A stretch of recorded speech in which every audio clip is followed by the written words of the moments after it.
بسم اللہ الرحمن الرحیم۔ صرف 5 منٹ کا مدرسہ قرآن و حدیث کی روشنی میں 39واں دن 9 صفر المظفر۔ نمبر 1، اسلامی تاریخ۔ قوم بنی اسرائیل۔ بنی اسرائیل کا لفظ قرآن کریم میں تقریباً 40 مرتبہ آیا ہے۔ اسرائیل حضرت یعقوب علیہ السلام کا دوسرا نام ہے۔ ان کے 12 فرزندوں سے جو نسل چلی انہیں بنی اسرائیل کہا جاتا ہے۔ ان کا مذہب یہودیت ہے۔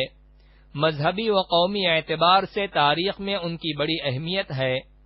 تقریباً 2000 سال تک ان کے اندر انبیاء و مرسلین پیدا ہوتے رہے اور دنیاوی ترقیاں بھی انہیں صدیوں تک حاصل رہیں۔ حضرت داؤد و سلیمان علیہم السلام جیسے اللہ کے رسول اور عظیم سلطنت و حکومت والے بادشاہ، اور حضرت یوسف علیہ السلام جیسے جلیل القدر نبی اور شاہ مصر اسی قوم میں پیدا ہوئے۔ دین اسلام کے ظاہر ہونے تک یہ لوگ اپنے وطن ملک شام سے نکل کر عراق، مصر، حجاز اور ان کے اطراف میں پھیل چکے تھے۔ خاص طور پر مدینہ منورہ کے ارد گرد ان کی آبادیاں تھیں۔ یہ لوگ بڑے مالدار اور تجارت میں ماہر سمجھے جاتے تھے۔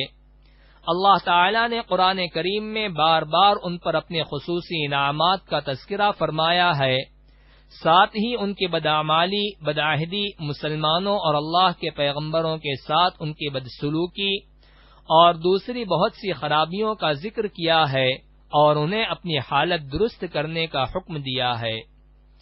نمبر 2، اللہ کی قدرت۔ زمین کے خزانے۔ اللہ تعالی نے زمین کے اندر بے شمار خزانے پیدا فرمائے جن سے ہماری بہت سی ضرورتیں پوری ہوتی ہیں۔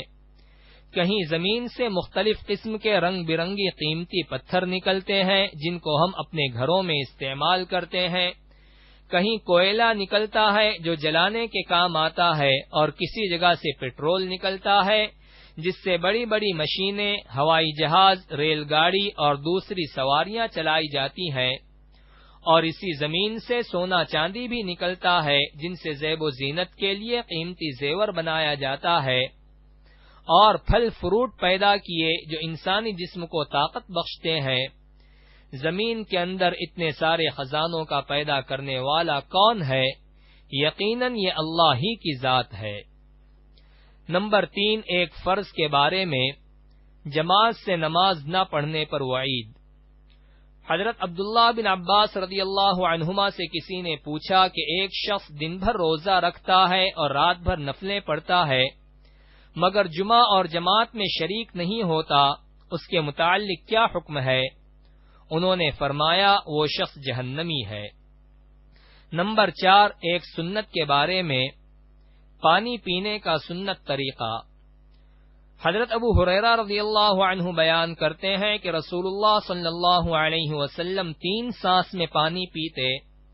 جب برتن منہ سے لگاتے تو بسم اللہ پڑھتے، اور جب دور کرتے تو الحمدللہ کہتے، اس طرح 3 مرتبہ کرتے۔ نمبر 5، ایک اہم عمل کی فضیلت، استغفار کرنا۔ رسول اللہ صلی اللہ علیہ وسلم نے فرمایا، دلوں میں گناہوں کی وجہ سے ایک قسم کا زنگ لگ جاتا ہے جیسے تانبے کو لگ جاتا ہے، اور اس کی صفائی استغفار ہے۔ نمبر 6، ایک گناہ کے بارے میں، شہید کو بھی قرض ادا کرنا ہوگا۔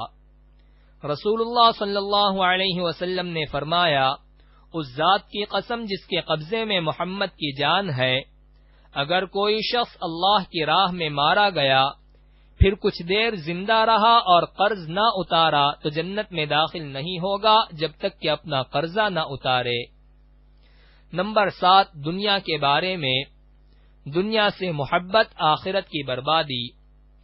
رسول اللہ صلی اللہ علیہ وسلم نے فرمایا، جس نے اپنی دنیا سے محبت کی اس نے اپنی آخرت کا نقصان کیا، اور جس نے آخرت سے محبت کی اس نے اپنی دنیا کا نقصان کیا۔